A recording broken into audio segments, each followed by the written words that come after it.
Assalamu alaikum. 60 seconds. What up, B? We're going to face Mecca for this one. So, it's not really 60 seconds. No, we're going to go a little longer this time. Because this one is superbly important. This is your 6th article, final article of faith. And, you know, just so you guys know, I decided to go back through the basics at the beginning of every year from now on with this, because that way you can see me progress with these things. You can go back to last year if you like and look at the videos I made identical to these and tell yourself, is he better in 60 seconds this time talking about the angels than he was last year? I think you'll find out I am. I'm actually rather pleased with the results myself as I've seen them. Jazakallah Rab. You've blessed me once more. And that is divine qadar. Destiny. You understand? Maybe. Let's talk about it a little deeper, shall we? All reality is based on perception. Okay? And that which the eyes perceive will always be lies. Yeah. You know that? Well, why is that? Well, because humanity, by nature, seeks what his flesh wants. By nature. It's a natural, living, breathing thing for you to do. Understand? The creatures out there in the world, all right, they just walk the line. They don't need nobody to tell them that's right or that's wrong.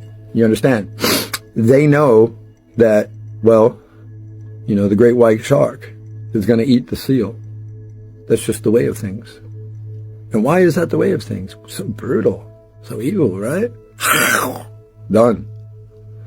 The hyena eats the carcasses of what the lion leaves behind after the lion chases his prey. You better stop.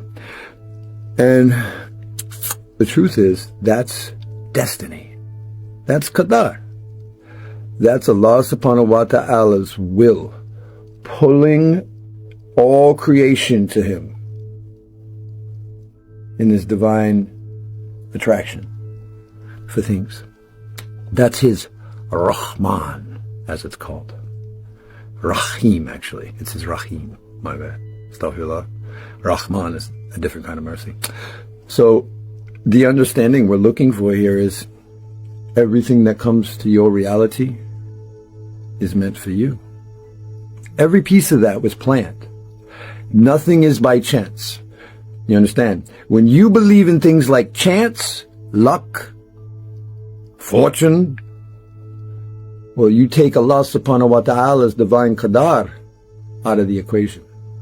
We see this often where, like, oh, there'll be an earthquake and a bunch of people will go around the world and they'll look at podcasters in that area from the earthquake, right? And they're always surprised when they get to the Muslim imam, because he's just sitting there going, La ilaha illallah, La ilaha illallah. Because he's not afraid. No, he's doing what he's supposed to. He's told that one day you will die, and you should accept that and not fear it. Because everything that lives will taste the pains of death. Understand? And that's qadar in motion.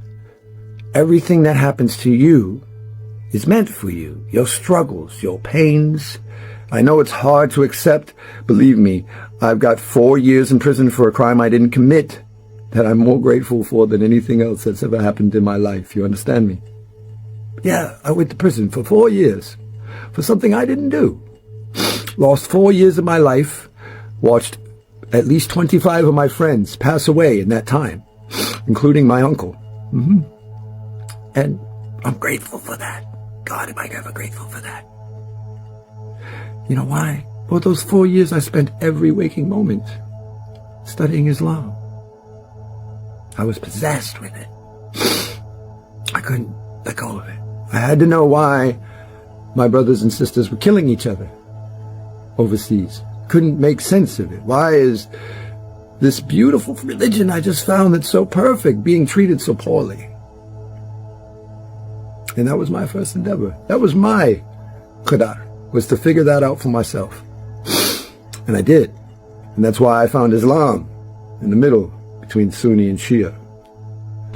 You understand? It doesn't matter which one of them is right. They're both wrong.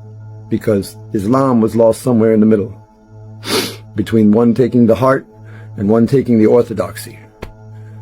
One focused on orthodoxy, the other focused on being brave. And not for nothing, they're both valid endeavors. Just one's the coward's way, and one's the mujahid's. But they can never be the Ummah of Muhammad without each other. Understand? So that was my trial, my divine qadar that I had to walk through. It's 48 months of imprisonment that I didn't deserve. Well, for what they said I did, anyway. Even the victim in this case said, 4 years? That seems like an awful lot for a $20 bar stool. Could you just give me the $20? I buy a new stool? You let the guy go? And the state of Florida said, oh, hell no, we're locking this one up. And little did they know when they did that, oh, well, they created humanity's greatest mistake. Yeah. A white Muslim from the north end of Hartford with 0 fucks to give and 0 fear already in his heart. And that was my qadar, you understand? To walk through all those pains and all those wrongs and all those judgments and all those unfairnesses that life has thrown at me, and just keep taking it, going, you know, I guess it's just my lot. And that's how I was before Islam. Believe it or not, I was happy-go-lucky. I was very spiritual, always, never religious. You understand? I used to say that spirituality religion is for people who are afraid of hell, where spirituality is for people who have been there and found their way out of hell. And that's truth. That is the truth. Because you can live through hell right here on earth anytime you like. It's the option you're given. You understand? And that's qadar in its finest. When you start to serve Allah and you really start focusing on making your every endeavor something that pleases God, no matter what you're doing, it doesn't matter if it's the dishes. Well, I'm going to do them standing on one foot and better my balance so I'm a more balanced soldier for my Rab. It's that simple. That's qadar. Is acceptance that everything that comes your way was meant for you. Am I mad about those 48 months? No. I want to cry. I'm so grateful for them. You understand me? At the same time, does it justify their treatment of me? No, it doesn't. But I know that my Rab intended that time for me to get to know him. And I know I wouldn't be who I am today without that. There's a song here in America that's God Bless the Broken Road that led me straight to you. And that's how I feel about God every day of the week. He blessed that broken road that led me straight to him. And some of us have to pay some more before he says, hey, you, that's enough, come on. I think you've had enough. Let me help you out. It's a lot to get there sometimes, isn't it? I know the whole world's looking at the sky going, is he real? He is. Yeah, I made him tell me so. When he showed up on my show and sat me down, something in my soul said, you know who I am, boy. And I said, all I could think of in that moment was, well, if you're Allah subhanahu wa ta'ala, you better fucking say so. Because I don't serve nothing else. And he said, you know me, David. I am Allah. And that's my world down there. And it's about time they learned that again. So, it's time for humanity to stop doubting God. Real fast, please. I'm not yelling it at you. I'm actually begging you to do it. Because God only knows how much time we have left. And there might not be a chance for another Muslim to learn to make salah. You understand? You're so worried about preserving these texts. There might not be time left for anybody to read the damn things. Start looking at that sky, going, dear God, I love you. Thank you for a chance to breathe. And I'll accept whatever you throw at me. Just make me one of yours. And that prayer right there, if you make that 5 times a day, that's a guaranteed Jannah, I promise.